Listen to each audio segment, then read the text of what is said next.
On connaît tous Hubertine Auclert, la suffragette française et la première femme féministe. Mais qui est-elle vraiment et qu'a-t-elle fait ? Bienvenue dans Sur leurs traces, le podcast qui retrace les biographies des grandes femmes qui ont marqué l'histoire. Hubertine Auclert est née le 10 avril 1848 dans l'Allier, dans une famille aisée, religieuse et républicaine. Son père, Jean-Baptiste, est le maire de la commune et un opposant de la politique de Louis-Napoléon Bonaparte.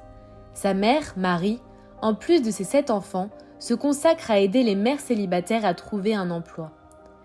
À la mort de son père, sa mère l'envoie dans un couvent qu'elle quitte en 1869 pour aller à Paris au plus grand soulagement des sœurs qui n'arrivaient pas à s'entendre avec son esprit rebelle et indépendant.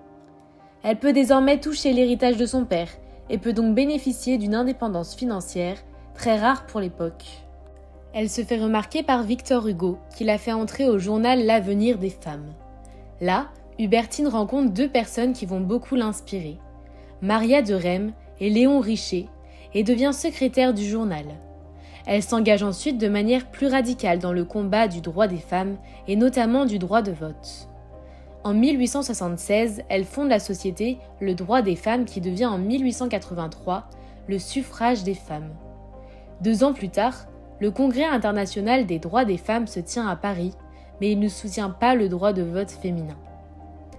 En 1880, Hubertine va tenter de s'inscrire sur les listes électorales en vertu d'une loi qui stipule que tous les Français sont électeurs. On lui répond alors que devant le scrutin, français ne signifiait pas française. Elle lance en 1881 La Citoyenne, un journal qui dénonce la soumission des femmes dans lequel elle va proposer un contrat de mariage plus juste avec une séparation des biens. Elle va se battre également toute sa vie pour féminiser la langue française. En 1888, Hubertine Auclert épouse Antonin Lévrier, qui est envoyé en Algérie où ils s'installent ensemble.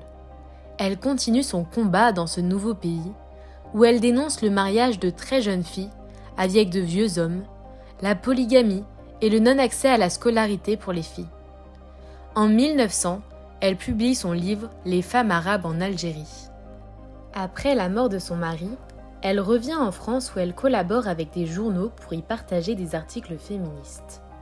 Elle va également fabriquer un timbre représentant un homme et une femme déposant leur bulletin de vote dans une urne qui va connaître un vif succès international.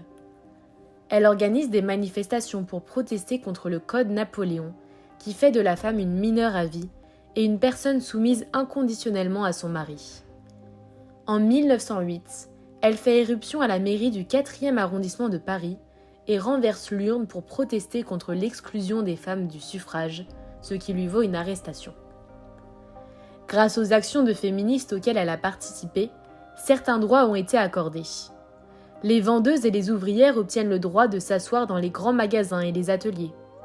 En 1907, au Conseil des prud'hommes, les femmes deviennent électrices, puis éligibles. En 1908, les Françaises mariées obtiennent le contrôle de leur propre salaire. Elle meurt le 8 avril 1914, soit 30 ans avant que les femmes n'obtiennent le droit de vote en France.